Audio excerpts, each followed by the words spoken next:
ಎಲ್ಲೋ ಹೇಗಿದ್ದೀರಾ ಎಲ್ಲರೂ ಚೆನ್ನಾಗಿದ್ದೀರಾ ಅನ್ಕೋತೀನಿ. ಮೊದಲಿಗೆ ಎಲ್ರಿಗೂ ನಮಸ್ಕಾರ. ನಾನು ಸಾಂಬಾರು ಮಾಡಿದ್ದೆ ಅದಕ್ಕೆ ನಾನು ಇವತ್ತು ಈರುಳ್ಳಿ ಬೆಳ್ಳುಳ್ಳಿ ಏನೂ ಹಾಕಿಲ್ಲ, ಮತ್ತು ಸಾಂಬಾರು ಪೌಡ್ರು ಕೂಡ ಹಾಕಿಲ್ಲ. ತೋರಿಸ್ತೀನಿ ಅದನ್ನು ಹೇಗೆ ಮಾಡಿದ್ದೆ ಅಂತ. ಈರುಳ್ಳಿ ಬೆಳ್ಳುಳ್ಳಿ ಹಾಕ್ತೆ ನಾನು ಏನಕ್ಕೆ ಮಾಡಿದ್ದೆ ಅಂತ ಹೇಳ್ತೀನಿ ನೆಕ್ಸ್ಟ್ ನಿಮಗೆ. ನೋಡಿ, ಬ್ಯಾಡಗಿ ಮೆಣಸಿನ್ಕಾಯಿ, ಗುಂಟೂರು ಮೆಣಸಿನ, ಧನಿಯಾಕಾಳು 1 ಟೇಬಲ್, ಟೊಮೊಟೊ ಮತ್ತು ಕರಿಬೇವು, ಸ್ವಲ್ಪ ಚಕ್ಕೆ ಮತ್ತು ಹುಣಸೆಹಣ್ಣು.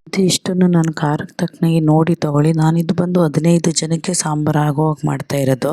ಒಗ್ಗರಣೆಗೆ ಆಯಿಲ್ ತೊಗೊಂಡಿದ್ದೀನಿ, ಮತ್ತು ಒಗ್ಗರಣೆಗೆ ಸ್ವಲ್ಪ ಕರಿಬೇವು ತೊಗೊಂಡಿದ್ದೀನಿ. ನುಗ್ಗೆಕಾಯಿ ಮತ್ತು ಆಲೂಗೆಡ್ಡೆ ತೊಗೊಂಡಿರೋ ತೋರಿಸ್ತೀನಿ ಬನ್ನಿ. ನಾನು ನುಗ್ಗೆಕಾಯಿ 5 ನುಗ್ಗೆಕಾಯಿ ತೊಗೊಂಡಿದ್ದೆ, ದೊಡ್ಡದು. ಅದನ್ನು ಕ್ಲೀನ್ ಮಾಡಿ ಎತ್ತಿಟ್ಕೊಂಡಿದ್ದೀನಿ. ಅದ್ರ ಜೊತೆ ಒಂದೇ ಒಂದು ನಾನು ಆಲೂಗೆಡ್ಡೆ ತೊಗೊಂಡಿರೋದು.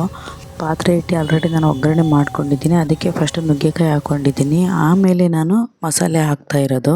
ಬೇಳೆನ ಸಪ್ರೇಟ್ ಬೇಯಿಸ್ಕೊಂಡು ಇದಕ್ಕೆ ಹಾಕೋತೀನಿ. ಅದ್ರ ಜೊತೆನೇ ಬೇಯಿಸ್ಕೊಳ್ಳಲ್ಲ, ಸಪ್ರೇಟ್ ವಿಸಲ್ ಕೂಗಿಸ್ಕೊಂಡಿದ್ದೀನಿ. ನಾನು ಏನಕ್ಕೆ ಇವತ್ತು ಈರುಳ್ಳಿ ಬೆಳ್ಳುಳ್ಳಿ ಹಾಕ್ತೆ ಮಾಡಿದ್ದು ಅಂದರೆ, ನನಗೆ ಆರ್ಡ್ರ್ ಇತ್ತು ಈರುಳ್ಳಿ ಬೆಳ್ಳುಳ್ಳಿ ಹಾಕ್ಬಾರ್ದು, ಹಾಗೆ ನುಗ್ಗೆಕಾಯಿ ಸಾಂಬಾರು ಮಾಡಿಕೊಡಿ ಅಂತ ಕೇಳಿದರು. ಅದಕ್ಕೋಸ್ಕರ ಮಾಡಿದ್ದು. ಫೈನಲಿ ಆಗಿದೆ. ಇಷ್ಟ ಆದರೆ ಶೇರ್ ಮಾಡಿ, ಕಮೆಂಟ್ ಮಾಡಿ. Thank you for watching.